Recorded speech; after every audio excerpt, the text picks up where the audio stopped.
सगळ्या भक्तांचं स्वागत आहे आजच्या आपल्या विशेष कार्यक्रमामध्ये. आज आपण मानसिकरित्या बलराम जयंती महामहोत्सव साजरा करीत आहोत. कारण की शास्त्रामध्ये असं म्हटलेलं आहे, प्रत्यक्षात जरी आपण त्याच्यात भाग नाही घेऊ शकलो तर मनाने आपण त्याच्यात भाग घेतला पाहिजे. बरेच लोक शरीराने बऱ्याच ठिकाणी जातात आणि मन त्यांचं घरात असतं. पण वैष्णव तत्वामध्ये असं म्हटलेलं आहे की तुमचं शरीर कुठे राहिलं तरी तुमचं मन भगवान श्रीकृष्णांच्या श्रीहरीच्या चरणाशी असेल तर ती जीवनाची सिद्धी. कारण की आपण जी भक्ती करतो ते मनाच्या शुद्धीकरण आणि मन भगवंतात लागलं पाहिजे. म्हणून भगवद्गीतेमध्ये भगवंताने दान मागितलं नाही, पैसा मागितला नाही, काही नाही मागितलं नाही. एकच गोष्ट 2 वेळा मागितली ती गीतेमध्ये रिपीट केलेली, मन मना मद भक्तो मद्याजी मान मस्कुर. हा श्लोक डबल रिपीट आहे. भगवंतामध्ये काही देऊ नको, तुझं मनच दे. जगातले सगळे लोक सगळ्या वस्तू देतात भगवंताला, पण मन देत नाहीत. तर असं हे मन आहे. आज येत्या शनिवारी बलराम जयंती महोत्सव साजरा करीत आहोत. आपल्या साधकांसाठी कृष्ण जन्माष्टमीपेक्षा बलराम जयंती खूप महत्त्वाची साधकांसाठी. आणि राधाष्टमी, कृष्ण जन्माष्टमी बाहेरच्या लोकांसाठी असते, येतात फेस्टिवल. म्हणजे लोक गुरुपौर्णिमा आले ना त्या दिवशीच मंदिरात येतात. पण आपल्या इस्कॉनमध्ये 2 टाईम गुरुचं वंदन होते. सकाळी गुरु अष्टकम होते, संसारे दाबा, आणि सकाळी गुरुपूजा होते. म्हणजे रोज गुरुची पूजा केली जाते.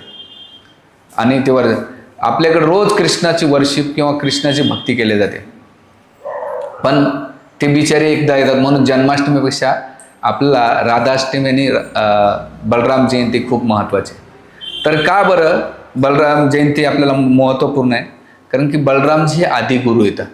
आणि आदिगुरु असल्या जोपर्यंत त्यांची कृपा होत नाही आपल्या साधकांच्या जीवनात, तोपर्यंत भगवंत आपल्या जीवनात येऊ शकत नाही. याचं चांगलं उदाहरण काय? जेव्हा देवकीच्या गर्भातून 6 पुत्र मारले गेले आणि मग 6 पुत्र आचार्य ह्या 6 पुत्रांची तुलना 6 अनर्थाशी करतात. म्हणजे काम, क्रोध, लोभ, मद, मात्सर्य. जेव्हा 6 अनर्थ, 6 पुत्र मारल्या गेल्यानंतर 7वा गर्भ येतो, ते म्हणजे रोहिणीत सूत किंवा रोहिणीत तनय बलरामजी येतात. आणि ते येऊन काय करतात? गर्भाला पाहून पुन्हा स्थलांतरित होणार कोणाच्या? रोहिणीच्या गर्भामध्ये. आणि मग बलरामजी आल्यानंतर भगवंताला इंडिकेशन भेटतंय 6 अनर्थ निघालेत, बलरामजी आलेले आहेत, बलरामजी पण स्थलांतर झाले, आता मला याला प्रगट. तसंच आपल्या हृदयामध्ये आपण जे संघर्ष करणारे साधक आहोत, मनाच्या आणि इंद्रियाच्या बळावर आपल्या हृदयामध्ये क्रोध, लोभ, मद, मात्सर्य एवढं ठासून भरलेले, त्याला काढणं सहजासहजी सोपं नाही. अंगासाठी मळ आहे, कपड्यासाठी साबण आहे. आपल्या अंगासाठी साबण आहे, कपड्यासाठी साबण आहे. पण हृदयासाठी असं काहीच नाही आहे की ते स्वच्छ करू शकत. पण साधकांसाठी बलरामजी जे आदिगुरु आहेत ते आपल्याला कृपा प्रदान करतात. म्हणून इथे प्रश्न विचारलेला आहे की भगवंताचे जन्मकर्माचे देवी आहेत. गीतेमध्ये भगवंत म्हणतात जन्मकर्माचे देव या जानाती तत्वाता तक्ता देह पुनर्जन्म नाही ते मामितुस्व अर्जुना. अर्जुना, जो कोणी माझे जन्मकर्म जाणतो हे पुन्हा भौतिक संसार येत नाही. आता इथं माझा असा प्रश्न आहे तुम्हाला, जन्म महत्वाचा का कर्म महत्वाचं साधकांसाठी?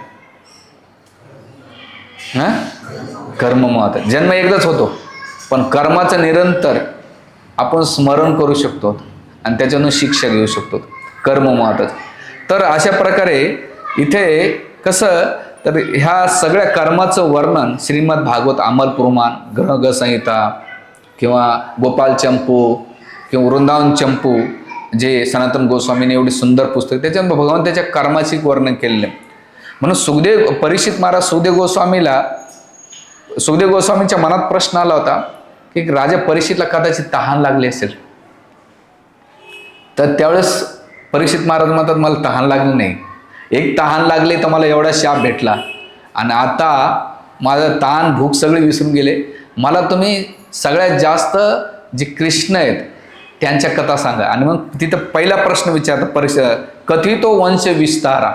आता तुम्ही ज्या कथा केल्या 9व्या स्कंद्यापर्यंत तुम्ही शॉर्टकटमध्ये मारल्या, सिक्वेन्समध्ये नाही, जे तुम्हाला प्रसंग आला त्यानुसार तुम्ही कथा गेल्या. पण आता कृष्णाचं चरित्र सांगताना कसं सांगा, कथितो वंश विस्तारा, म्हणजे कथन करा वंश विस्तारा कोणाचं? भगवान कृष्णांचं. एवढं विस्तारित सांगा की किती वेळ लागला तरी चालेल. आणि परीक्षित महाराज एकमेव असे वक्ता आहे, श्रोता आणि वाक्ता, की 7 दिवस नॉन टॉप त्यांनी कथा ऐकली, दिवस रात्र. म्हणजे 335 अध्याय, 12 स्कंद आणि 18,000 श्लोक नाही का दोघांनी कंप्लीट केले. आपल्याकडे 1 तास प्रवचन झाले की लोक घड्याळाने मोबाईलकडे पाहतात. वक्ता बी म्हणतो अरे आता जाऊ दे, बस करा, यांचं काय इंटरेस्ट नाही. आपली श्रोतेची जी कॅपॅसिटी, आपल्याला काय आहे, आपण भक्त आहेत ना, हाणून मरून मुटकून भक्त आहेत आपण, नॅचरली नाही. आपल्याला एवढं हॅमरिंग करावं लागते आणि एवढं हॅमरिंग केल्यानं सुद्धा ते डोक्यात घुसत नाही. घुसलं तरी जीवनात थोडंसं काही गडबड झाली की आपण भक्ती सोडून देतो आणि देवाला पण हे करतो. म्हणजे काय, आपण स्वाभाविक भगवंतावर प्रेम नाही. आपलं प्रेम कोणावर आहे? ह्या जगाच्या भगवंताला सोडून सगळ्यावर प्रेम आहे. पण ज्यांचं भगवंतावर प्रेम असतं तर जगाला सगळ्याला सोडतो तो. हा डिफरन्सेस म्हटल्या जाते. म्हणून इथे कथित वंश विस्तारा. आणि मग श्रीमद भागवत 10व्या स्कंदात अध्याय 1 श्लोक नंबर 8 मध्ये सुखदेव गोस्वामी रोहिणी तनया प्रोक्ता, रोहिणी तनया प्रोक्ता राम संकर्षण त्वया देवक्या गर्भ संबंधो कुतो देहांतर विना. असं इथे परीक्षित महाराज प्रश्न विचारतात. काय म्हणतात? रोहिणी तनया प्रोक्ता. तनय म्हणजे रोहिणी, रोहिणी माता, तनय त्यांचा पुत्र, यशोदा तनय किंवा यशोदानंदन, तसं रोहिणी तनय, तनय प्रोक्ता. आणि पुढे काय म्हणतात? राम संकर्षिण त्वया. त्यांचं नाव काय? राम. राम म्हणजे सगळ्याला आनंद देणारा, आणि संकर्षण या शब्दाचा अर्थ सगळ्याला आकर्षित करणारा. देवक्या गर्भ संबंध, कुत देहांतर. हा गर्भ पहिले देवकीच्या गर्भात होता, मग रोहिणीच्या गर्भात कसा गेला हा प्रश्न विचारलाय. त्या टायमाला टेक्नॉलॉजी किती होती. आता एक गर्भ जर ट्रान्सफर करायचं असेल ते बाळ बी मरण, जे आई मरेन, ज्याच्या पोटात जाणार ते बी मरून जाईल. आहे डॉक्टर साहेब, बरोबर ना? पण इथे कसं गेलं बा. आणि एकाच बाळाच्या 2 आई. आपल्याकडे 2 आई असते, छोटी आई मोठी आई. पण कधीपर्यंत, जोपर्यंत चांगलं तोपर्यंत छोटी आई मोठी आई. गडबड गोंधळ होत्याची, छोट्या आईला मोठ्या आईला सोडून देतो, आपल्या सख्या आईला धरतो, ते बी कामापुरतं. पण इथे एकमेव परीक्षित महाराज प्रश्न विचारतात की एकाच व्यक्तीचे 2 आई कशा होऊ शकतात. आणि दुसरं, कुठं देहांतर, कसं काय देहांतर केलं. आणि केल्यानंतर इथे कृष्ण जन्माची पार्श्वभूमी सांगते. आणि कृष्ण जन्माची भूमिका आहे की भगवंत वसुदेवच्या पहिले मनात आले, आणि वसुदेवच्या मनातून ते हृदयातून देवकीच्या हृदयामध्ये स्थलांतरित झाले, आणि देवकीच्या हृदयातून ते काय झाले? प्रगट झाले. पण आता ही कथा सांगत असताना सुखदेव गोस्वामी राजा परीक्षितला म्हणतात की अरे राजन, 6 पुत्र मारल्यानंतर बलरामजी आले, पण भगवान येण्याच्या पहिले कसे आले? मनात आले, मनातून देवकीच्या. तर ते आचार्य हरीश्वरी पाद आपल्या टीकेमध्ये वर्णन करतात की भगवंत, एक गुरु जर त्याच्या मनामध्ये कृष्ण असेल गुरुच्या, तो आपल्या शिष्यांच्या मनामध्ये सुद्धा कृष्ण स्थलांतरित करतो. त्याच्या गुरुच्या हृदयामध्ये जर इच्छा असेल, वासना असेल किंवा भौतिक आकर्षण असेल, तो शिष्यांच्या हृदयामध्ये ते टाकणार आणि शिष्य त्याच गोष्टी डिमांड करणार आहे. म्हणून जे प्रामाणिक गुरु असतात ते आपल्या शिष्यांच्या हृदयामध्ये भगवंत कसे प्रगट होतील याच्याबद्दल जास्त विचार करतात. हे प्रामाणिक गुरुचं लक्षण. आणि जे सो कॉल्ड तथाकथित गुरु असतात, चेलीचपाटे तर भरपूर असतात, पण भौतिक गोष्ट टाकतात आणि त्यांचं आकर्षण भौतिक गोष्ट. म्हणून इथे वसुदेवाच्या मनात कृष्ण होते, म्हणून देवकीच्या मनामध्ये कृष्ण गेले, आणि मग देवकीच्या हृदयातून भगवंत प्रगट झाले. पण हे झाल्यानंतर त्याच्या पहिले हे जे बलरामजी त्यांच्या जन्माचं वर्णन इथे सुखदेव गोस्वामी करतात. आणि मग केल्यानंतर ते म्हणतात की देवकीचं हृदय जे शुद्ध होतं. देवकी भगवंताचे अनन्य भक्त आहे, पण आपल्यासारख्या साधकांना शिक्षा देण्याचे आपण बरेच लोक म्हणतात अरे त्यांच्या हृदयात 6 अनर्थ होते, म्हणजे ते पण नाही. ते आपल्याला शिकवण्यासाठी पहिली गोष्ट आपल्याला ही क्लिअरिटी करणं गरजेचं आहे की वसुदेव देवकी भगवंताचे नित्य माता पिता आहेत. हे आपण जे माता पिता आहेत ते ह्या जन्मातलेच, पण ते नित्य आहेत. पण आपल्या साधकांना शिकण्यासाठी की ही अवस्था जर तुम्हाला मला प्रगट करायचं असेल, कधी कधी लोक म्हणतात प्रभूजी कृष्ण भक्ती केल्यानंतर आमच्या जीवनातले प्रॉब्लेम सॉल्व्ह होते. तर मी कधी कृष्ण चरित्र वाचतो, ऐकतो. कृष्ण जन्माच्या येण्याच्या पहिले वसुदेव देवकी सगळ्यांच्या जीवनात प्रॉब्लेम्स होते. भक्तीच्या येण्याच्या पहिले एवढे प्रॉब्लेम्स होते. म्हणजे 6 पुत्र मारले गेले, कंसाने कारागारामध्ये टाकलं, तिथं पुन्हा त्यानं छळ केला, म्हणजे कृष्ण प्रगट झाले. बरं, आता कृष्ण प्रगट झाले म्हणजे वसुदेव देवकीचे प्रॉब्लेम सॉल्व्ह झाले का? नाही. भगवंत लगेच सोडून गेले, तुम्ही तुमचा प्रॉब्लेम बघा, मी चाललो. आणि भगवंत 11 वर्ष लीला करत बसले. पुन्हा वसुदेव आणि देवकी पुन्हा संकट समस्यावर. बरं ठीक आहे, ज्यांच्याकडे गेले ते काही सुखानं नव्हते. तिथे कंस माना एवढं प्रेम आपल्या भाच्याच्या प्रती, एक रोज खेळणे पाठवायचे. म्हणजे ध्यानात ठेवायचं, तुम्ही कृष्ण भक्ती करा नका करू, जीवनामध्ये जे समस्या प्रॉब्लेम्स येणार आहे, अरे तुम्ही तर संसारात राहता, आम्ही ब्रह्मचारी राहून आमच्या मागे लोकले हातपाय धुवून लागलेले आहेत, काय सांगायचं. मुद्दा असा आहे की भगवंत येण्याच्या पहिले किंवा भगवंत आल्यानंतर संकट समस्या कधीच कमी होत नाही. एवढे आपल्याला ताकद भेटते, बुद्धी भेटते. हां, भगवंत मदत करतात, पण कुठपर्यंत करतात मदत, बघतात का आता याचं पाणी इथपर्यंत. आपल्याला काय वाटतं, रिमोट घेतलं TV ऑन झाला पाहिजे, रिमोट घेतला AC ऑन होत जाते, रिमोट घेतला फॅन ऑन जातं. तसंच माझ्या जीवनात मी माळा ओढतोय, भक्ती करतोय, त्या रिमोट सारखं माझ्या लाईफमध्ये फटाफट प्रॉब्लेम सॉल्व्ह. मी कधी कृष्णाच्या समोर उभा राहतो ना, भगवंत बासरी असे वाजवतात. माझ्या जीवनातले डिफिकल्टी येत होती, आज बी बऱ्याच वेळा डिफिकल्टी आलेली आहे, फॅमिली आहे असं. मला कृष्ण एवढी भक्ती करतो आणि तो बासरी वाजवत बसतो. माझ्या जीवनात आग लागली, त्याचं काय म्हणतं, बाळा तुझी आग लागलेली आहे, भगवंत हसत राहत आहे. ते म्हणतं, बाळा तुझी रबडी बनते, थांब जरस. पण त्याच्या मागं एक आहे, पांडवांसोबत भगवंत राहिले, पण पांडवांनी कधी कंप्लेंट नाही केली, त्यांच्या जीवनात डिफिकल्टी आली.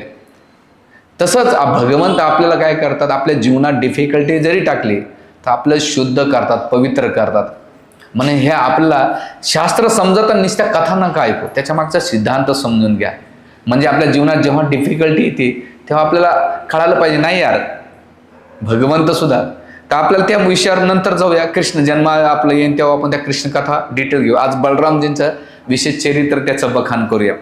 तर हे गेल्यानंतर पुन्हा तिथं प्रश्न विचारतात की देवक्या जठऱ्या गबनम शेषाक्य धाम मामका तत सन्य कृतम रोहिणी उदरे सन्य विष्या.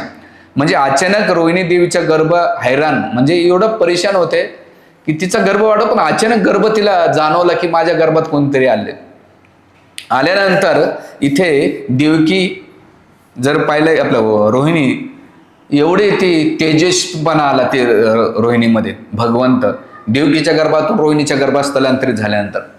आणि हे कोणी केलं, योग मायाने केलं. भगवंताने सांगितलं योग मायाला की माझा जो गर्भ आहे पहिले त्याला पाठव. आता बलरामजी पहिले जन्माला का आले हा प्रश्न आचार्य विचारतात, कारण त्याचा रामलीलेशी संबंध आहे. रामलीलेमध्ये लक्ष्मणाला भगवान रामचंद्राच्या सगळ्या आदेश पालन करावं लागलं, आणि सगळ्यात मोठा आदेश कठीण पालन कोणता केला, सीतेला वनवासात सोडून ये. तेव्हा लक्ष्मण म्हटले जीवनभर यांची एवढी हमाली केली, एवढ्या सेवा केल्या, आणि शेवटी कोणती दिली की बस सीतेला वनवासात सोडून. का बरं, त्या धोब्याने डाऊट घेतला सीतेवर. भगवंताला माहीत नव्हतं सीता प्युरिफाय, माहीत होते, पण समाज आणि राजा असल्यामुळे त्याने केलं. लक्ष्मण म्हटले पुढचा जो अवतार घेणं मी मोठा म्हणून येईन तरच घेणं. भगवंत म्हटले ठीक आहे तू ये. मोठे असो का छोटे असो, भगवंताला जे करायचे तेच करतो भगवंत. आणि म्हणून तेच लक्ष्मणजी ह्या जन्मामध्ये बलरामजीच्या रूपात पहिले प्रगट झाले. आणि मग प्रगट झाल्यानंतर तिथे कसे प्रगट झालेले, रोहिणी आपलं याच्या जे बलराम जयंतीच्या दिवशी प्रगट झाल्यानंतर त्यांचा वर्ण कसा आहे, दोन, एक म्हणतात श्याम वर्ण आणि श्वेत वर्ण. कृष्ण आहेत ना ते श्याम वर्णाचे आहेत. श्याम म्हणजे आकाशाचा जो रंग असतो, धवल, कृष्ण धवल त्या टाईपचा. आणि बलरामजी कसे येतं, एकदम श्वेत, जसं लोणी असतं ना माखन, एकदम मलई माखन, तसं भगवान बलराम. आता आपल्यासारखे पांढरे शुभ्र नसतात भगवंत, बरं ते चंद्रासारखे सुंदर असे असतात. ते यांच्या मला दोन फरक आहेत. म्हणून इथे तुम्ही कधी याचं वर्णन कुठे आहे तर जगन्नाथपुरीची जगन्नाथजी कसे आहेत, काळे आहेत, आणि बलरामजी कसे आहेत, व्हाईट आहेत. तुम्ही बघितला असाल त्यांचा फोटो. तुम्ही कधी विचार करता का अरे हे असे का? मी पण विचार केला, पण जेव्हा भागवत वाचलं ना तेव्हा कळलं की भागवतामध्ये ह्याच वर्णाचं रूप आहे. म्हणजे बलरामजी कसे असतील, कृष्ण कसे असतील. आपल्याला मूर्ती पांढऱ्यामध्ये पण दिसते, मार्बलमध्ये आणि ब्लॅक स्टोनमध्ये पण दिसते, पण ॲक्च्युली कसे असते मग ते जगन्नाथपुरीचे जगन्नाथ. तर अशा प्रकारे हे दोघांमधला फरक आहे. आणि गेल्यानंतर तिथे लहानपणापासून त्यांना नाही का चिडवायचे, राधिका गोरी से, नाही ते भजन नाही हां, मै काला एक भजन आहे, सुंदर भजन, मी विसरून गेलो ते भजन. त्या भजनामध्ये तू काळा आहेस, हां, राधिका गोरी से ब्रज के छोरी से मैया करा दे मेरा बिहा, असं भजन आहे ते. उमर तेरी छोटी है नजर तेरी खोटी है, असं त्या भजनाची लाईन आहे. तर त्याच्यामध्ये तिथं ते काळा ते म्हणतात त्यांना विशेष करून. आणि बलरामजी चिडवतात कोणाला? कृष्णाला. अरे आम्ही तर सगळे गोरे, त्यांना यशोदामाईने तुला बाजारात इकून आणलंय. आणि मग कृष्ण जातात म्हणून खरंच मला इकत आणलं का? तर नाही म्हणतात. तर हे असं सुंदर लिहिलं आहे. तर चिडवत असताना यशोदामाई लहानपणी कृष्णाला चिडवायचे, म्हणजे अरे सगळे गोरे तर तू काळा कस काय? म्हणजे बलरामजी चिडवायचे, राधाराणी पण चिडवायचे. आणि मग ह्या सुंदर लीला करत असताना तर बलरामजीचं वर्णन ब्रजवासी जेव्हा बघतात बलरामजीला, तर 3 वर्णामध्ये पाहतात बलरामजीला. ते पहिले बघतात की जे दुधाचा फेस आहे, जेव्हा तुम्ही दूध काढतात गाईचं किंवा म्हशीचं, त्याच्यातला जो फेस येतो त्याचा रंग बलरामजी सारखा आहे. आता तुम्ही कधी फेस बघता, मी पहिल्यांदा जेव्हा भागवत वाचलं ना, म्हणजे सुखदेव गोस्वामी काय अनालिजी देतात, म्हणजे दूध काढताना सुद्धा तुम्हाला बलरामजीची आठवण आली पाहिजे. ब्लॅक कोळसा दिसला, ब्लॅक स्टोन दिसलं तर कृष्णाची आठवण आली पाहिजे. आपल्याला काहीच आठवण येत नाही. हां, मी पहिल्यांदा लोकांना अष्टगंध बुका का लावतो, मी एका वारकऱ्याला विचारलं का लावतात, सगळे लावतो म्हणून मी लावतो. नंतर मी एका भक्ताला विचारलं, म्हणून का हो? त्यानं उत्तर एवढं सुंदर दिलं, ते आज मी माझ्या डोक्यात भिनले. म्हणून प्रो जेव्हा ब्लॅक बघता ना तुम्ही बुक्का, तर पांडुरंगाची आठवण आली पाहिजे. आणि जेव्हा तुम्ही अष्टगन बघतात ना, तर रुक्मिणी, कारण की गोल्डन कलर त्याचा, आपलं केसरी. तर त्यावेळेस आपल्याला हे कलर पाहून भगवंताचं स्मरण झालं पाहिजे. याला म्हणतात कृष्ण भावना. कृष्ण भावना म्हणजे तुम्ही सर्व स्थितीमध्ये, सर्व अवस्थेमध्ये भगवंताचं ती वस्तू, जसं चैतन्य महाप्रभू एका नदीला पाहिलं तर त्यांना यमुनेची आठवण यायची, पर्वत पाहिला तर त्यांना गोवर्धनची आठवण यायची. तर आपल्याला कृष्ण भावना, पिंपळ पाहिला तर चैतन्य महाप्रभू, कारण चैतन्य महाप्रभूचा जन्म निमायचं झालं. पिंपळ पाहिला, लिंबारा पाहिला तर चैतन्य महाप्रभूची आठवली पाहिजे. पिंपळ पाहिलं तर कृष्णाची आठवण आली, कारण भगवंताला अंतिम लीला ती पिंपळाला झाडाखाली गेलेली. याला म्हणतात कृष्ण भावना. किंवा कदंब पाहिला तर भगवंतानं कालिया लीला केलेली. तर कृष्ण भक्ती स्मरण करण्यासाठी वेगळे एफर्ट टाकण्याची गरज नाही, ज्या स्थितीमध्ये आहात तिथं. तर इथे पहिलं ब्रजवासी त्यांना म्हणतात एक बलरामचे जे रंग आहे ना, तो दुधाच्या फेसासारखा आहे. तर बाकीचे म्हणतात नाही नाही नाही, तसा नाही फेसासारखा. बाकी ब्रजवासी म्हणतात जी चंद्राची कोर आहे ना, ती चमकती ना, तो बलरामजीचा रंग आहे.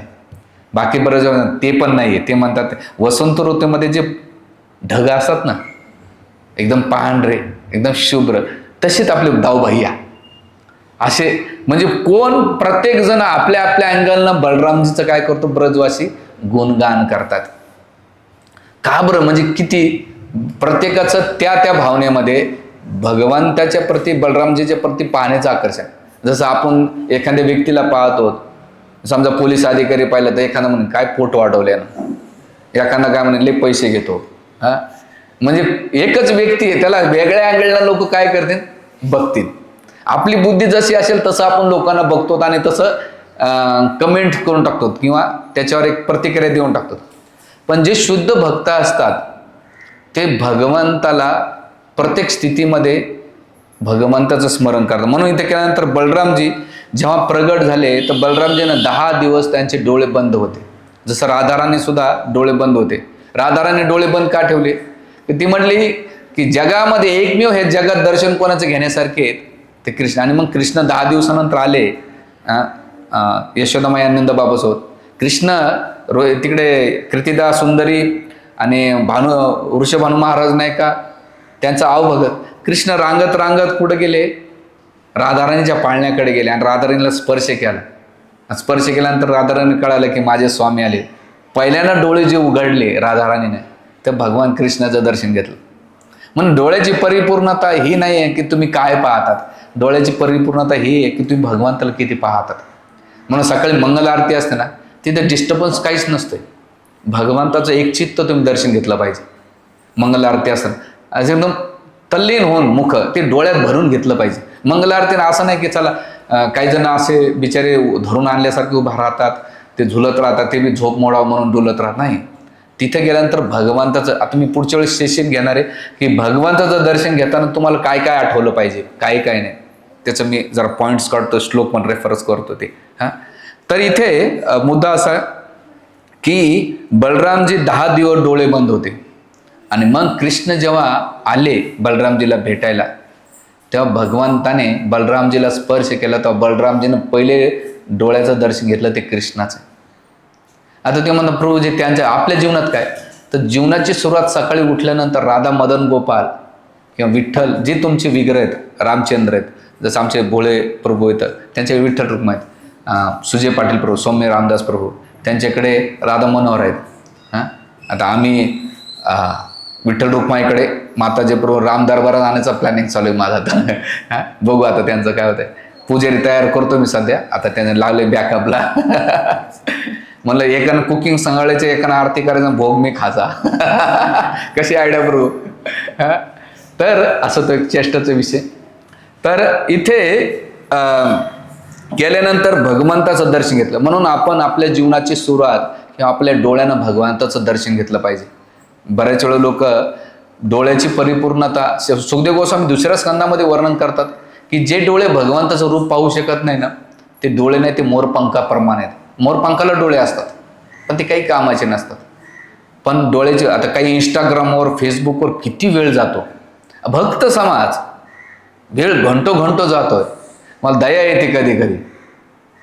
त्यांचे जेव्हा स्टेटस बघतो, अरे एवढं भागवतम आहे, एवढं कथा आहे, मला तर प्रश्न पडतो. माझा मोबाईल तुम्ही कोणी घेऊ शकतात, बघू शकता. 2च ॲप आहेत, एक व्हॉट्सअप, ते मी सगळ्यांचे ग्रुप बंद केले त्या लोकांचे कम्युनिकेशनसाठी, दुसरं यूट्यूबला लेक्चर ऐकण्यासाठी आणि टाकण्यासाठी. त्याच्या पलीकडे कारण मला वेळच भेटत नाही. कारण मी स्वतःला एवढं एंगेज करून घेतलंय की मला 2 मिनटं विचार करावं लागतं, आज कोणाला भेटायचं नाही भेटायचं. कृष्ण भावनेमध्ये तुम्ही किती वर्षांनी राहतात हे महत्त्वाचं नाही, तुम्ही कृष्ण भावनेत किती तल्लीन राहतात हे महत्त्वाचं आहे. वाक्य लक्षात आलं तुमच्या? लक्षात आलं? तुम्ही भक्तीमध्ये किती वर्ष राहतात हे महत्त्वाचं नाही, संस्थेमध्ये तुम्ही कृष्ण भावनेमध्ये किती तल्लीन राहतात हे महत्त्वाचं आहे. म्हणून इथे जेव्हा आपण नाही का भगवंताचं रूप पाहिलं पाहिजे, ते डोळ्यात भरून घेतलं, राधा राणी, मदन गोपाल, ललिता, विशाखा, गौरनीता. आणि हे केल्यानंतर तिथे बलरामजीचं पाहायला गेलं तर तिथे भगवंताने त्यांचं पहिलेच नाव दिलं. आता कोणता अवतार असा की जन्म घेण्याच्या पहिले त्यांचे नाव डिक्लेअर होतं. भगवंत सुखदेव गोस्वामी राजा परीक्षितला म्हणतात की भगवंताने सांगितलं की काय नाव ठेवायचं, आणि मग त्यावेळेस त्यांचं नाव काय ठेवलं, गर्भसंकर्षणा ते तंपरो संकर्षण भुई रामेती लोकरम्यत बलभद्र बलच्छत. गर्भसंकर्षण, संकर्षण म्हणजे देवकीच्या गर्भातून आकर्षित झाले रोहिणीच्या गर्भामध्ये, म्हणून त्यांना काय दिलं, संकर्षण ठेवलं. त्यांचं नाव मूळ संकर्षण किंवा मूलदेव, म्हणजे 4 प्रद्युम्न, अनिरुद्ध, त्याच्यानंतर संकर्षण आणि नारायण, असे 4 युवत, त्याच्यातले संकर्षण. भगवंत अनंत शेषाचा अवतार आहे.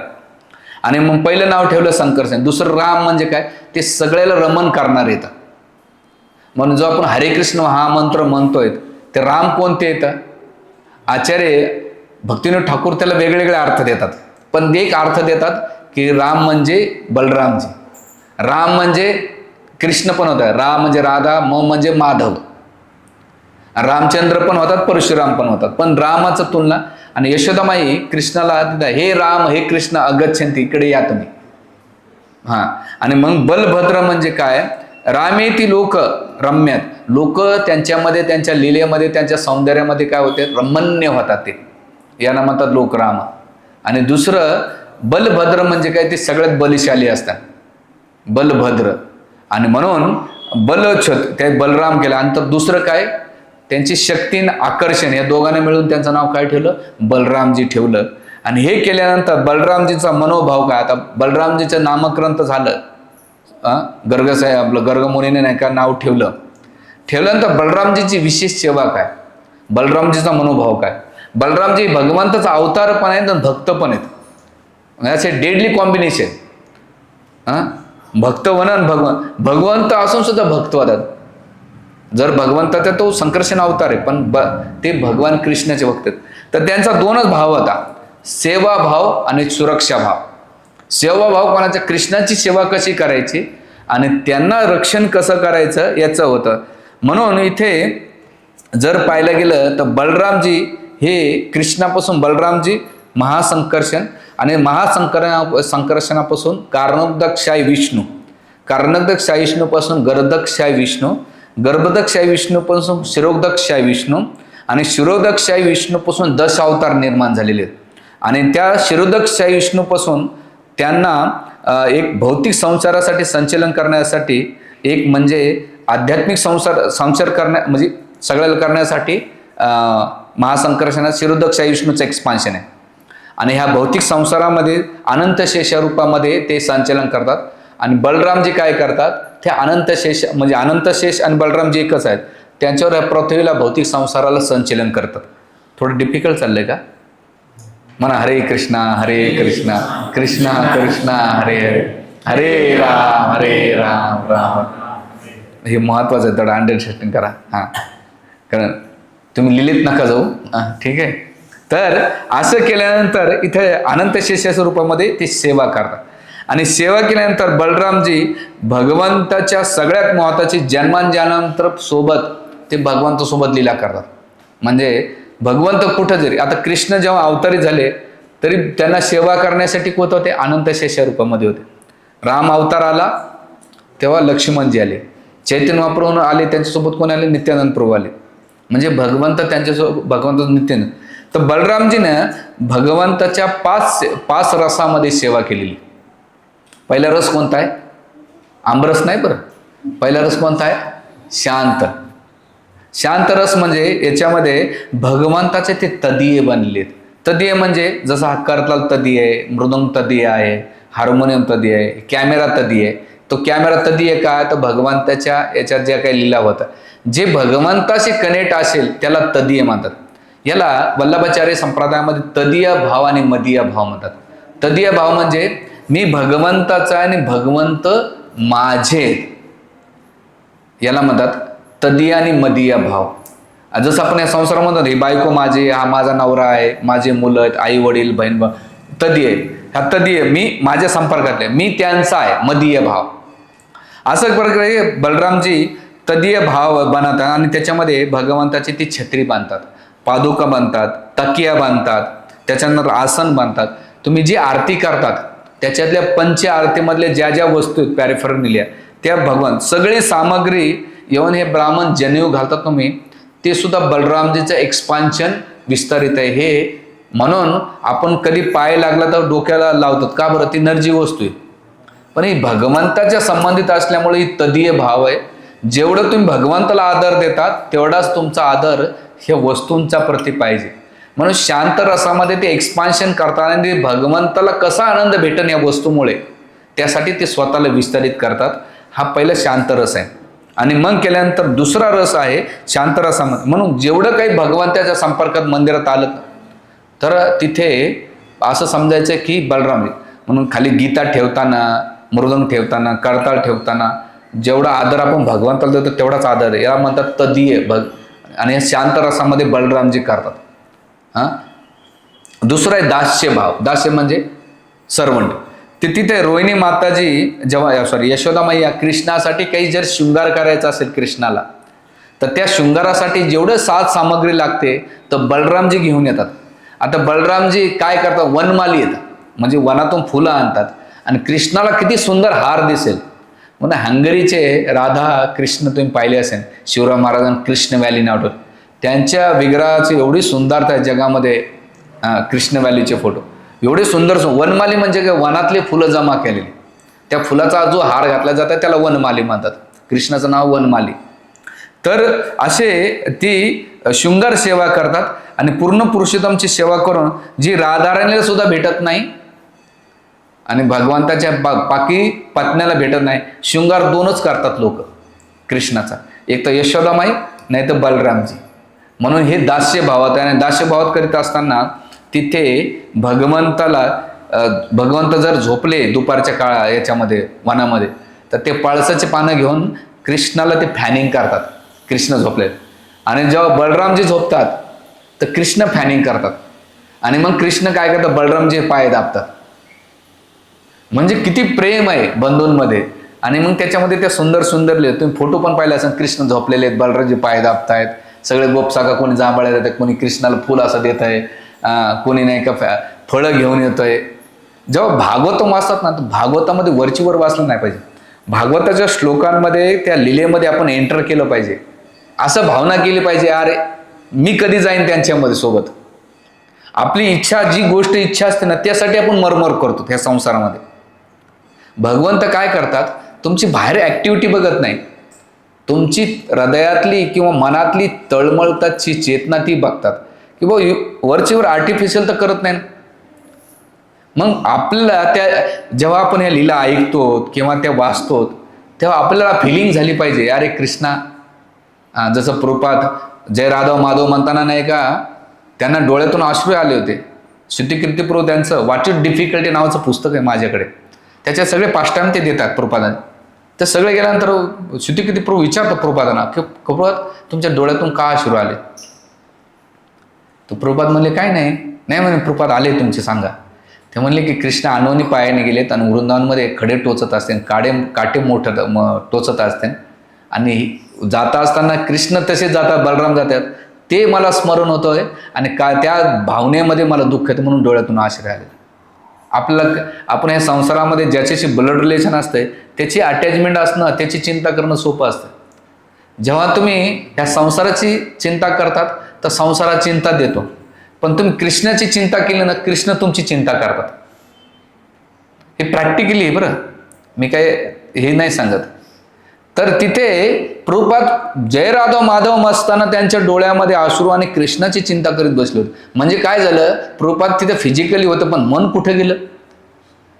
आपण पण मी स्टार्टिंगला जे सांगितलं, मन गेलं होतं. एक प्रसंग तो. दुसरा प्रसंग काय, जय राधव माधव म्हणतात थांबले प्रभुपाद. आणि मग झाल्यानंतर सगळे डिसायपल आले आणि गेल्यानंतर प्रभुपाद विचारलं काय, काहीच नाही. मग श्रुतिकीर्तिप्रभू आणखीन कोणतरी डिसायपल होतं, म्हणजे प्रभुपाद काय, ते म्हणले आज मी विचार करत होतो की यशोदामाईने कृष्णाच्या टिफिनमध्ये काय दिलं असेल, कृष्णाच्या टिफिनमध्ये काय दिलं असेल, सिंदुरीमध्ये गोपसखा काय घेऊन गेले असेल कृष्णाला अर्पण करण्यासाठी. म्हणलं यार हे खरं आचार्य ते तुकाराम महाराज घ्या, प्रभुपाद घ्या, हे भगवंताच्या भक्तीमध्ये किंवा शरीर आहे भौतिक, मन आणि सगळ्या गोष्टी कृष्णमय आहे त्यांच्या. आपण शरीराने आणि मनाने सगळ्या, मी विशेष करून, मला माहीत नाही तुम्ही प्रत्येकजण प्रत्येकाचा स्तरात, मी सुद्धा भौतिक चेतनेमध्ये असतो. तुमच्यासारखे भक्त मला नेहमी वारंवार स्मरण करून देतात, प्रभूजी प्रभूजी. तर आपल्याला प्रत्येकाला त्या लेवलला जाऊन भक्ती करायची. आणि मग अशा प्रकारे जेव्हा इथे जर पाहायला गेलं तर दास्य भाषा भावामध्ये म्हणून भगवंताचे चिंतन करणं आणि मग त्या लीला आठवणं. आता याच्यानंतर भगवंताच्या बलरामजींचा तिसरा जो रस आहे साख्यरस, शांतरस, शांतरसानंतर दास्याच्या वरती साख्य म्हणजे मित्रवत. तर इथे भगवान कृष्ण आणि बलरामजी कुस्तीमध्ये बलरामजी कृष्णाला हरवायचे. आणि याचं सुंदर उदाहरण कोणतं, प्रलंबासुराची कथा. भगवंताने बलरामजीला सांगितलं प्रलंबासुर आलेला आहे, मग काय करायचं, 2 पार्ट्या केलेल्या आहेत. आणि त्या 2 पार्ट्यामध्ये काय केलं, हरवलं.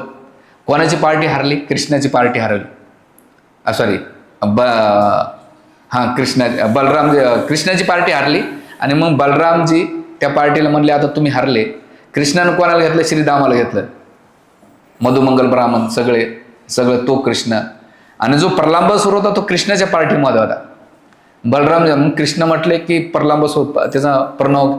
आणि जेव्हा मी प्रलंबासुरचं ते कार्टून पाहिलं, लिटिल कृष्ण पाहिलं असेल तुम्ही बऱ्याच जणांना, असे त्याचे तांबडे केस, असे डोळ्याला असं लावलेलं. म्हणून आजकाल लाल केसवाली बाई दिसली की पुतनाची आठवण येते.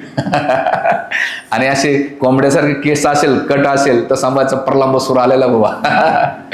आमच्या एक मंदिरात येते, असे कोंबडा कट असतं तिचा. म्हणले आली पुतना मावशी आज आली. आणि हे प्रलंबासुर तर बलरामजीला घेतलं आणि घेतल्यानंतर तिथं काय केलं, प्रलंबासूर घेत गेला आणि बलरामजी एका मुस्तकीत त्याची पण एक सुंदर लीला आहे, त्याचा वध केलेला आहे. तर साख्य रसामध्ये म्हणून इथे मित्रवध करणं आणि नेहमी कृष्णाकडे यशोदामाई तक्रार करायची, कृष्ण येतं दाऊ भैया मला हरवतात आणि दुसरं दाऊ भैया मला नेहमी चिडवत राहतात. आणि ब्रह्मांड घाटामध्ये जी लीला केली की एक दिवस कृष्ण माती खात होते आणि मग सगळ्या गोपसखाने सांगितलं की कृष्णाने माती खाल्ली. दाऊ भैयांना जाऊन तक्रार केली की आज कृष्णानं माती खाल्ली. तर म्हणे काय रे कृष्णा खाल्ली का? म्हणे लोणी खाल्लं तरी तुम्हाला त्रास, एकतर घरचं भेटत नाही, चोऱ्या केल्या तरी खाऊ देत नाहीत. म्हणलं आता लोणी चोरायचंच नाही, आपण माती खाऊया. माती खाल्लं तरी त्रास, माती खाल्ली नाही. ते म्हणले की सगळे गोपसाका दाऊ भैयाला भेटले. अरे ते म्हणले जाऊ दे, गोपसाका सोडून दे, भैया तर म्हणतात, दाऊ भैया तर म्हणतात. म्हणे दाऊ भैया सारखाच आहे. म्हणे मला विश्वास नाही. म्हणजे तोंड उघड. आणि ब्रह्मांड घाटाला पहिल्यांदा भगवंताने यशोदामाईला काय केलं, ब्रह्मांडाचं ईश्वरूप दर्शन दाखवलं. आचार्य तिथे प्रश्न विचारतात की भगवंतानं माती का खाल्ली? आपण या जगात यानं माती खाल्ली, त्याचा अर्थ वेगळा होतो, हो माती खाणं. पण भगवंतानं माती का खाल्ली की ब्रज रज एवढी आहे की भक्त त्या डोक्यावर चरणार. ही माती एवढं काय बाबा की मातीला एवढं भक्त माझे आकर्षित होतात. म्हणून तुम्ही तो पिक्चर पाहिला, फोटो पाहिलाच आहे, करारविंदे मुखारविंदे, जो फोटो पाहिला ते निमेषेन बाल मुकुंद मनसा स्मरामे. भगवंत आपले चरण नाही का मुखात घालतात. जे भक्त माझ्या चरण कमलाच्या मागे लागलेले आहेत ते का बरं चुकून तरी बघतो कसं आहे, त्याचं मत लागलं काय. तर ती माती खाण्याचं पहिलं कारण म्हणजे त्या मातीचा टेस्ट. दुसरं कारण त्यांच्या पोटामध्ये असंख्य ब्रह्मांड आहेत, त्यांचा उद्धार कसा होईल. म्हणून या ब्रजची, या भक्तांची चरणजोळ जेव्हा जाईल पोटांमध्ये तेव्हा यांचं उदाहरण म्हणून भगवंत माती खातात. आणि तिसरं, भगवंताला वृंदावनमध्ये ऐश्वर्य भावाला काही किंमत नाही हे दाखवायचं होतं. यशोदामाईने जेव्हा ईश्वरूप पाहिलं, ऐश्वर्य भावाला अरे मी माझ्या पुत्राला साधारण समजत होते पण हे कोणी साधारण नाही. तर भगवंतानं पाहिले गडबड होती. आता ही जर ऐश्वर्य भावात आले तर जे पुत्र आणि आईचं जे प्रेम आहे ते राहणार नाही. आणि ही यशोदामाई माझ्यापासून दूर जाईल आणि मला भगवंत म्हणून पूजा करेल तर भगवंत लगेच काय करतात, योग मायाचा पडदा टाकतात आणि मग लगेच रागवते, अरे तू खाल्लीच कशी माती. आणि म्हणून इथे सगळ्यात महत्वाचं की कृष्ण जे दाऊ भैया आहेत बलरामजी त्यांना काय करत, साख्य रसामध्ये कुस्ती हरवणं, प्रसाद अर्पण करणं आणि त्यांच्या लीलेमध्ये रस वाढवणं. आणि म्हणून यांच्यासारखी मित्रवत कधी नाही. शेवटपर्यंत कृष्ण बलरामच्या शेवटपर्यंत सगळे होते ते. ही साख्य रस आहे. त्याच्यानंतर वात्सल्य रस. वात्सल्य रसमध्ये काय की भगवंत, एक माता जशी आपल्या बाळाची काळजी करते तसंच बलरामजी कृष्णाची प्रतिज्ञा. आणि यशोदामाई सांगायची बलराम की दाऊ कृष्णाची काळजी घे, हा पाण्यात उतरेल, झाडावर चढतो, काटे टोचतील, गाई खुरांच्या अंगावर बसतो, शेपूट ओढतो, याची काळजी मला चिंता राहते. दिवसभर मी घरात राहते पण माझं चित्त कुठं असते, तुमच्या दोघांच्या प्रती असते. पण दाऊ तू याची काळजी घे. म्हणजे यशोदामाई काय करायची, कृष्णाची चिंता करायची आणि दाऊ भैया सुद्धा तेवढीच केअरिंग करायची. याला म्हणतात कृष्ण भक्तीची परम अवस्था. ते भक्त बनण्यासाठी तुम्हाला तशी अवस्था प्राप्त करावं लागेल. आपली अवस्था म्हणजे आता संघर्ष करणारे साधक आहेत. आपण कशा तरी जप करतो 16 माळा, काही करतात काही नाही करत. काही जण बघतात करू प्रभूजी बघतो 2 वर्ष 3 वर्षानंतर मग हळूच कसे तरी एखादा माळा कसं लाजम काजम करू. म्हणजे आपलं प्रेम एवढं नाही. तुम्हाला आता जर सांगितलं ना प्रभूजी आता इथं संसारी नाक्यावर नाही का, बेलदगाव फाट्यावर नाही का 5-5 हजार रुपये वाटणार आहेत, इथं सांगू दे SMS येऊ द्या, हळूहळू एक निघते. हळूच प्रभूजी येतो आम्ही का, तुम्हाला त्याच्या भौतिक गोष्टीचा. पण कृष्णाचा भक्ती ही तुम्हाला तळमळ का करत नाही, तर हृदयातले जे अनर्थ आहेत. मी काल एक प्रवचन दिलं होतं, पापामुळे आपण भगवत भक्ती करू शकत नाही, जप करू शकत नाही आणि त्यामुळे ते आकर्षण होत नाही. आकर्षण नाही झालं काही काही काळानंतर ती भक्ती बोर वाटते, भक्तीत रस राहत नाही आणि निस्त होत आहेत, आपल्याला इंटरेस्ट राहत नाही. आपण करायचं म्हणून करतो, बळजबरी करतो, हाण मारू मुटकून करतो, मग ती आर्टिफिशियल होऊन जाते. म्हणून आपण प्रत्येकाने काय केलं पाहिजे, ते हृदयातून आकर्षण वाढवलं पाहिजे कृष्णाच्या प्रती. आणि मग इथे झाल्यानंतर वात्सल्य रसात नाही का ते काय करायचे, कृष्णाचा नाही का बलराम, आता म्हणून वात्सल्य रसाचं एक चांगलं उदाहरण आहे, तुम्ही नंदगावला कधी गेलात तर कृष्ण बलरामचा सेम ड्रेस आहे बघता तुम्ही, नंद बाबा मला रोज फोटो येतात, कृष्ण बलराम सेम ड्रेस का घालतात, की बलरामजी हे विचार करतात जर असुर आले तर कृष्णाकडे पण कृष्णावर आक्रमण नको करायला, माझ्यावर आक्रमण करते, म्हणून कृष्णासारखा ड्रेस घालतात भगवंत. कशासाठी, कृष्णाच्या चिंतापायी, कृष्णाची एवढी काळजी, वात्सल्य रस म्हणतात. म्हणून अशा प्रकारे गेल्यानंतर ते नेहमी गोपींसोबत नाही का भेटायचे आणि त्याबरोबर गोपसखांसोबत, श्रीदामासोबत, मधुमंगल तो कृष्ण, याच्यामध्ये ते काय करायचे, भगवान आपलं बलरामजी दाऊ भैया कृष्णाला आनंद प्रदान करायचे. आणि म्हणून साख्य वात्सल्य रसामध्ये नित्य निरंतर जशी आई आपल्या बाळाची काळजी करते तसं दाऊ भैया, दाऊजी बलरामजी ते आपल्या कोणाची काळजी करतात येतात. म्हणून आज मी तुम्ही वृंदावनला जाता तर दाऊजी बलराम मंदिर वेगळं आहे. आणि प्रभुपादाने वृंदावनमध्ये रमण रेतीमध्ये कोणतं मंदिर स्थापन केलंय, राधाकृष्णाचं नाही केलंय, कृष्ण बलराम केलेले. ते म्हटले की इथं जे स्थान आहे वृंदावनचं मेन स्थान कोणाचं आहे, कृष्ण बलरामचं. राधा श्यामसुंदर सेकंडला ठेवलेत, पहिले गौरवनेते आणि मधात सेंटर अल्टरमध्ये मेन कोण आहेत, कृष्ण बलराम आहेत. तर इथे हे केल्यानंतर अशा प्रकारे कृष्ण बलराम केल्यानंतर हे वात्सल्य रस. आता माधुर्य रसामध्ये भगवंताची कशी करतात, तर बलरामजीचं एक विस्तारित गोपी आहे, त्याला म्हणतात अनंग मंजिरी. ती अनंग मंजिरीच्या रूपामध्ये बलराम काय करतात, ती राधाराणीची बहीण आहे अनंग मंजिरी, आणि कृष्णाला आनंद प्रदान करतात, याला म्हणतात माधुर्य रसात. आणि त्यावर भौम्य लीला करताना ह्या 5 रसामध्ये बलरामजी कृष्णाची काय करतात, सेवा करतात.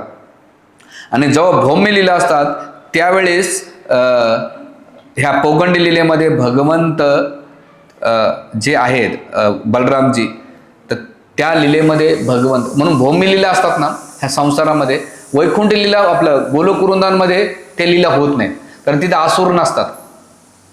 असुर कुठं असतात, भौतिक भौम्य लीलामध्ये असतात. म्हणून आचार्य म्हणतात गोलोक लीलापेक्षा भूलीला खूप महत्वाची आहे. नाही तर भगवंताने सगळ्या असुराला मारामापीट केलेली. आता तिथे काळाचा काही प्रभाव नसतो, कोणी शत्रुत नसते, सगळे ईर्ष्येत मुक्त असतात, तिथे केवळ प्रेम करणारे असतात. इथं कसं तुम्हाला सगळ्या जे 12 रस आहेत, कोणता, शांत, दास्य, साख्य, वात्सल्य, माधुर्य, हास्य, बिभत्स, करुणा, रुद्र, अद्भुत, ह्या 12 रसाचं मिश्रण तुम्हाला जर पाहायला गेलं तर कुठं भेटतंय ते, या भौतिक जगामध्ये. आणि गोलोक वृंदावनमध्ये कोणत्या, त्याच्यामध्ये 3च रस पाहायला भेटतात, एक माधुर्य रस, वात्सल्य रस, साख्य रस. दास्य खूप कमी असते. म्हणून आपल्याकडे शांतरस पहिले दिलेला आहे. आपल्याकडे शांत नावाचं कोणीच देत नाही, शांतानंद किंवा शांतिगिरी किंवा शांतापुरी नाही, आपल्याकडे दास देतात. शांताच्या वरती दास कॅटेगरी, दास्य रसाला मारुती प्राणदास किंवा वैष्णवरती दास किंवा सुनयनी देवी दासी किंवा प्रभूजींचं दास, सगळे दास म्हणजे दास्य देतात. म्हणजे शांत रसाच्या वरती दास्य रस येतो. आता हा रसाचा डिफरन्स आहे, हे पदवीचा नाही, हे पदवी ज्याच्या त्याच्या दिलेले, पण दास्यरस का दिलेला आहे, तुम्ही सर्वंट मोठे राहा. आणि मग इथे ह्या भूमिलीला केलेल्या आहेत. आणि मग भगवंत याच्यामध्ये सुंदर सुंदर लीला केल्या. आणि बलरामजीचं विशेष योगदान जर पाहिलं गेलं तर धेनुकासुराच्या वधामध्ये बलरामजीनं कृष्णाने सगळ्या असुराला मारलं, सगळ्या असुराला मारलं. पण बाकीच्या गोपसखांना वाटलं की सगळे असुर कृष्ण एकटाच मारतो, आम्हाला कधी संधी भेटेल. मग धेनुकासूर जे आलं तर त्याला पहिले बलरामजीने मारलं. आणि मग बाकीच्या गोपसखांना वाटलं आपण पण, आणि सगळे गाढव एवढ्या स्पीडमध्ये यायचे. धेनुकासूर कोणाचा गाढव होता, तो जोरात याचा, रिटर्न व्हायचा, लात मारायचा, तर सगळे गोपसखा धरायचे आणि असे जोरदार फिरवायचे. तुम्ही गोफन फिरवताना पाहिले, गोफन तसं फेकून नाही का ते द्यायचे. आणि सगळे गोपसखा म्हणायचे अरे आम्ही पण मारलं, आम्ही पण मारलं. आणि कृष्ण बलराम टाळ्या वाजायचे, आनंद घ्यायचे. तर अशा भौम्य लीला केल्यात. आणि केल्यानंतर इथे आचार्य सांगतात. आता आणखीन बलरामजीचे योगदान जर पाहिलं गेलं तर महाभारताच्या युद्धामध्ये बलरामजीचे शिष्य कोण होते, दुर्योधन. का बरं दुर्योधनालाच निवडलं, की ज्याचं कोणी नाही त्याचे बलरामजी असतात. आणि मग बलरामजींचं आणखीन कारनामा काय होतं, सुभद्राचं लग्न कोणाशी ठरवून दिलं होतं? दुर्योधनाचे. भगवंत लय हुशारमध्ये मोठे भैया असे ना असं ना. महाभारताच्या युद्धाच्या वेळेस म्हटले तुम्ही अजिबात लक्ष घालायचं नाही, तुम्ही युद्धात नाही उतरणार ना, मग ठीक आहे तुम्ही जा. आणि मग त्यावेळेस ते तीर्थयात्रेला नाही गेले, पण ही तीर्थयात्रेत पण शांत नव्हते. रोम हर्षणसूतला वध करून टाकला. ती कथा करत असताना ते उठले नाही आदर्शात, तृणावत गवत घेतला आणि त्याचा वध करून टाकला. महाभारताचे युद्ध झाल्यानंतर पुन्हा रिटर्न आले, शांत करा. भगवंत म्हटले तुम्ही पडू नका, तुम्ही जा जाऊ भैया. हे एक लीला. म्हणजे त्याने ऐकलं भगवंत. दुसरं सुभद्राचं लग्न ठरलं. भगवंत म्हटले आता बलरामजीला एवढं सोपं नाही कन्व्हिन्स करणं. संन्यासाच्या वेशामध्ये कोणाला आणलं? अर्जुनाला. आणि अर्जुन पाहतो सुभद्राचं रूप. भगवंत बघताय त्या दोघांचं चांगलं चालू. सुभद्रा सख्खी बहीण आणि हा त्याचा मुलगा. पाहत असं ना सुधोबामध्ये संन्यासी दिसतो, पण याचे जे बलदंड ते का क्षत्रियासारखे दिसतात. आणि बलरामजीला वाटतंय अरे हे संन्यासी दिसतं पण एवढं बलशाली कसं काय असल. आणि कृष्णानं मुद्दाम सर्विंगला कोणाला ठेवलं? सुभद्राला ठेवलं. दाऊ भाई म्हणते संन्यासी असे जेवत नाहीत, तुम्ही जा, मी जेव घालतो. ते गेले बिचारे. वाढता वाढता कृष्ण म्हटले आता जा घेऊन पडून. आणि मग तिथे आणि गेल्यानंतर सगळीकडे हाकार वाढला. संन्यासीनं सुभद्राला पळवलं, संन्यासी सुभद्रा. बलरामजी तावाने उठले, आता मी त्याचा वध करून टाकतो. त्यानं असं कसं काय केलं? भगवंत जाडले, पाया पडले. ते संन्यासी दुसरं कोणी नाही, आपले अर्जुन आहे. सुभद्राची इच्छा होती आणि अर्जुनाची इच्छा होती. हेच मी कटका. ते म्हणले याच्या मागं तूच असेल, दुसरं कोणी नसणार आहे. आणि मग हे झाल्यानंतर तिथे सुभद्राचं हरण केल्यानंतर भगवंताने काय केलं? कृष्णाने काय केलं? दाऊ भयाचा राग काय केलं? शांत केला. हे एक उदाहरण. दुसरं, जेव्हा जरासंधाने 17 वेळा आक्रमण केल्यानंतर बलरामजीने विचार केला एकदाच याचा हे करू. तर भगवंत म्हणले अजिबात नाही, हा सगळे असुराला एकत्र जमा करतो. मला कधी कधी जरासंधाचा पास्ट टाइम खूप चांगला वाटतो की त्याची मोटिवेशनल स्पीक किती भारी असेल, किती पॉझिटिव्ह असेल. 17 वेळा, प्रत्येक वेळा हरवल्यानंतर सगळेजण कन्व्हिन्स करून आणायचं तो युद्ध करायला. किती वेळा? 17 वेळा. आणि मग भगवंत म्हणले बलरामजीला नको मारू, हे सगळ्याला एकेकाला निवडा, आपण कोणाकडं जाऊन मारायचं. हा बसल्या बसल्या सगळ्याला घेऊन येतोय, आपण सगळ्याला बसल्या बसल्या मारू. आणि मग त्यावेळेस जरासंधाचा वध केला. आणि मग भगवंत हे होतं, हे पण होतं. त्याच्यानंतर रुक्मिणी हरणाच्या पास्ट टाइम की जेव्हा ब्राह्मण आला, लव्ह लेटर दिलं, पहिलं लव्ह लेटर. आणि दिल्यानंतर कृष्ण आणि ब्राह्मण निघाले. ही वार्ता कोणाला कळली? दाऊ भैयाला. दाऊ भैया मागे लगेच शस्त्र सैनिक घेऊन कृष्णाच्या प्रोटेक्शनसाठी निघाले. आणि गेल्यानंतर तिथं रुक्मिणी हरण करण्यात आलं. केल्यानंतर जेव्हा तिथे जरासंध होता, शिशुपाल होता, दंतवक्र होते, विदुर होता, विदुरथ, हे सगळ्यांनी आक्रमण केले. बलरामजीनं काय केलं? सगळ्याला पराजित केलं. पण इकडे कृष्णानं काय केलं? जे रुक्मिणीचा भाऊ होता रुक्मी, तो आक्रमणाला, जोपर्यंत मी माझ्या बहिणीला आणणार नाही तोपर्यंत मी कौंडण्यमध्ये प्रवेशच करणार नाही, तिकडे थांबणार. आणि साल्याला पकडल्यानंतर पहिले हेड शो पूर्ण जे वेगवेगळे कट मारलेत ना, कारण वध करणार होते ते. त्यावेळेस रुक्मिणी म्हटलं, म्हणले आताच लग्न नाही झाले तुम्ही माझ्या भावाचं वध करतायत, तर त्यावेळेस करायचं काय? ते म्हटलं याला असं सहज असं सोडणार. तर डोक्यात खवचे पाडून दिले. ते गजनी कट पाहिलं की मला तेच पास्ट टाइम आठवतो. कोणता? आजकाल ते गजनी असं 3 खवचे, एकूण 3 खवचे, किंवा इथं केस सोड, इथं केस सोड. आजकाल तर त्या मावल्या एक तर तूर असं हे वाफा करतात त्याला, किंवा असे केस सोडतात. असे आमच्या मंदिरात कधी कधी असंच उडवणार. ते इंदोरीकरांचं म्हणतात, एकाला असं केलं ते पडून गेलं वा याच्यामध्ये, कशामध्ये? काल्यामध्ये. ते त्याला भारी बोलायला जमतं, आपल्याला नाही जमत ते. तसं ते होतं.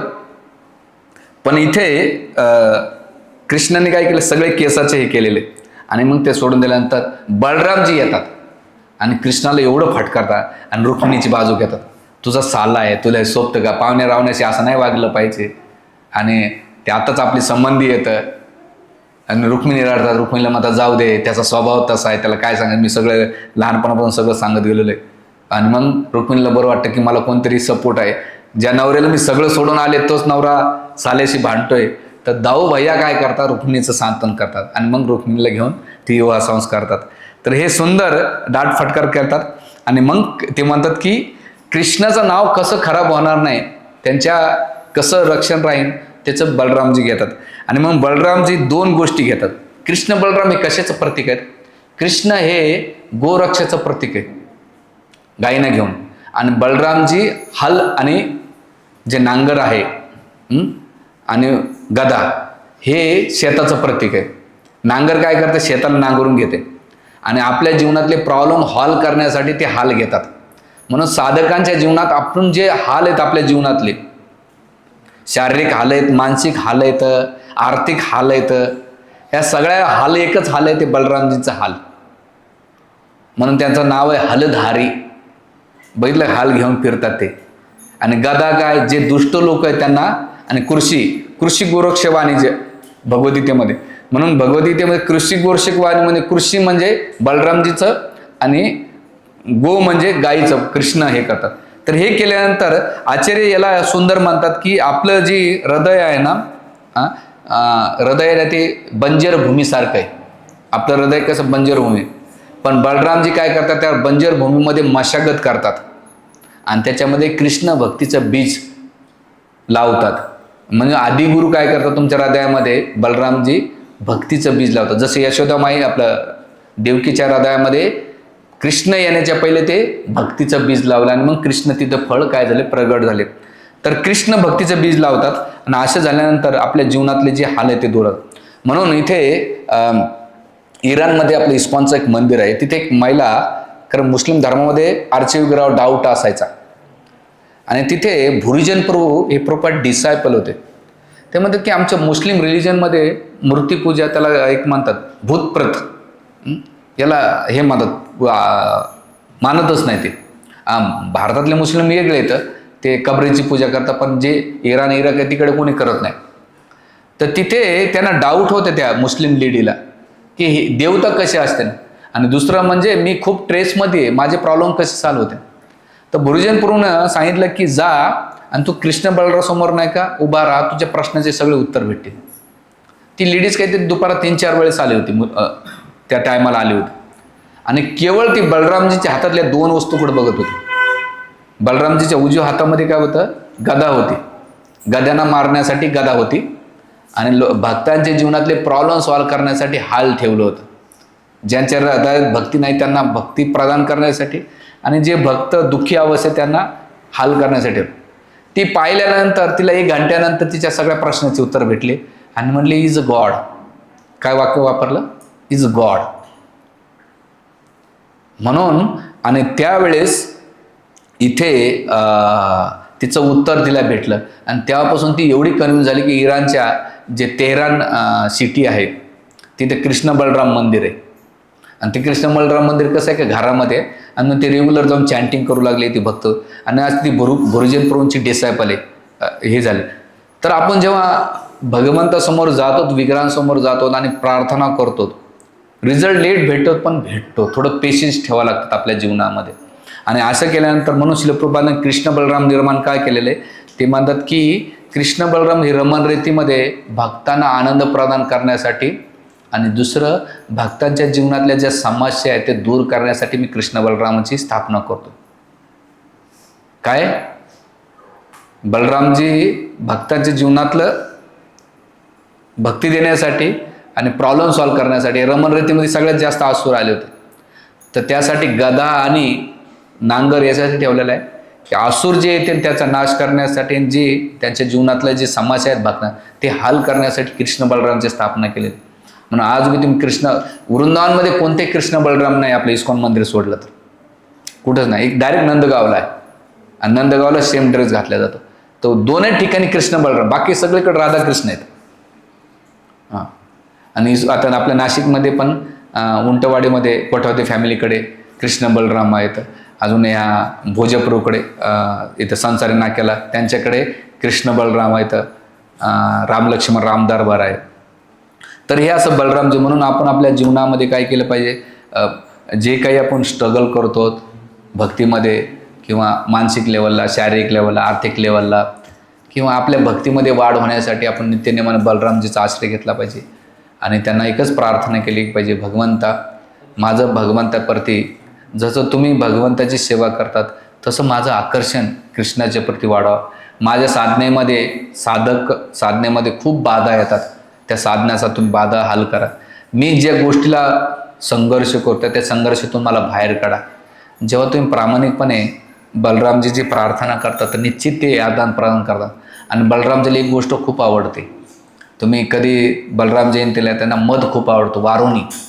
आणि जेव्हा ते वारुणी पितात, रासलीला खेळात ते वारुणी, तर त्यांना मध जर अर्पण केलं तर ते खूप प्रसन्न होतात. पण आपण साधकाने त्यांना जास्तीत जास्त गोष्टी अर्पण केल्या पाहिजे आणि त्यांच्या पदचिन्हावर चालून किंवा त्यांना प्रार्थना करून आपल्या भक्तीची आपण वाढ केली पाहिजे. हेच जीवनात. आणि महत्त्वाचं काय की ह्या गोष्टी करीत असताना सगळ्यात महत्त्वाची येणे प्रकारे कृष्णचिंतनामध्ये तल्लीनता प्राप्त केली पाहिजे. जेव्हा आपण कृष्णचिंतनामध्ये तल्लीन आणि जेव्हा जो चिंतनामध्ये तल्लीन राहतो ना, भौतिक गोष्टीमध्ये तो ज्या भौतिक गोष्टी येतात, ज्या प्रभावित करणाऱ्या आहेत किंवा ज्या इंद्रियांना आकर्षित वाटणाऱ्या आहेत, तर त्या प्रभावित नाही करू शकत. ते तल्लीनता तुम्हाला प्राप्त करणं. आणि तल्लीनता नसेल ना, त्या भौतिक गोष्टीत तुम्हाला कोणती गोष्ट प्रभावित करणार. कारण माया एवढी प्रबळ आहे, एवढी पॉवरफुल आहे, आणि त्याच्या मायाच्या हॉटमध्ये राहून तुम्ही भक्ती करण्याचा प्रयत्न करतात. तर नेहमी आपण आपली स्टेअरिंग आणि गाडीची स्टेअरिंग सोडली तर राईट साईडला किंवा लेफ्ट साईडला जाते, तसं प्रार्थनाची स्टेअरिंग नेहमी ठेवली पाहिजे. आणि अशी प्रार्थना केली पाहिजे की तुझ्याशी कोणीच नाही या जगामध्ये. जेव्हा तुम्ही रडतात पडतात प्रार्थना कर. आम्ही पण करतो प्रभूजी. आम्ही आमच्या जीवनामध्ये पण आम्हाला खूप मेंटल लेवलला, फिजिकल लेवलला, फॅमिली लेवलला खूप स्ट्रगल करावं लागतं. असं नका समजा आम्ही कपडे घातले म्हणून प्रभूजी तुम्ही तर लय मला एक जण म्हटलं प्रभूजी तुम्ही पुरुषच नाहीत, मग महापुरुष आहेत. असे काय लोक गुणगान करतात. म्हणलं भाऊ तू पुरुष बी नाही महापुरुष नाही. आम्ही पण संघर्ष करणारे साधक तुमच्यासारखेच आहेत. खाली आपला ड्रेस कोड वेगळा आहे, पण आपण एकाच लेवलचे आहेत. मी जरी ज्ञान देत असेल तर मी तुमच्यासाठी प्रार्थना करतो, तुम्ही माझ्यासाठी प्रार्थना करा. आपण एकोण्याकाला जर सपोर्ट केला, भक्ती केली, तर एक दिवस या जगातले जी भवसागर आहे, जसं दारणा नदी क्रॉस एकट्या लेवलला करू शकणार नाही, पाण्यात होऊन जात. पण तुम्ही एकाला एक साखळे धरून नेतात, ते दारणा नदी जशी पार करू तसं हा भवसंसार सुद्धा आपण पार करू. त्यामुळे प्रार्थना करा. मी तर एकच सांगेल, तुम्ही जेव्हा दुसऱ्या वैष्णवासाठी प्रार्थना करतात, त्या गोष्टीला तो बिचारा फेस करतो ना, फॅमिली प्रॉब्लेम्सला, फायनान्शियल प्रॉब्लेम्सला, फिजिकल प्रॉब्लेम्सला, तर भगवंत तुमच्यासाठी कृपा प्रदान करतात आणि ती आशीर्वाद, ती कृपा आपल्याला भेटते. त्यामुळे तुम्ही सगळ्यांनी एकमेकांसाठी प्रार्थना करा. हरे कृष्ण कृष्ण कृष्ण हरे हरे, हरे राम राम राम. श्री श्री कृष्ण बलराम की, वृंदावन धाम की, जगद्गुरु शिल प्रभुपाद की जय. निताय गौर प्रेमानंदे हरे. Thank you very much. हरे कृष्ण. कोणाला काही प्रश्न, टीका टिप्पणी, जिज्ञासा असेल तर विचारू शकता.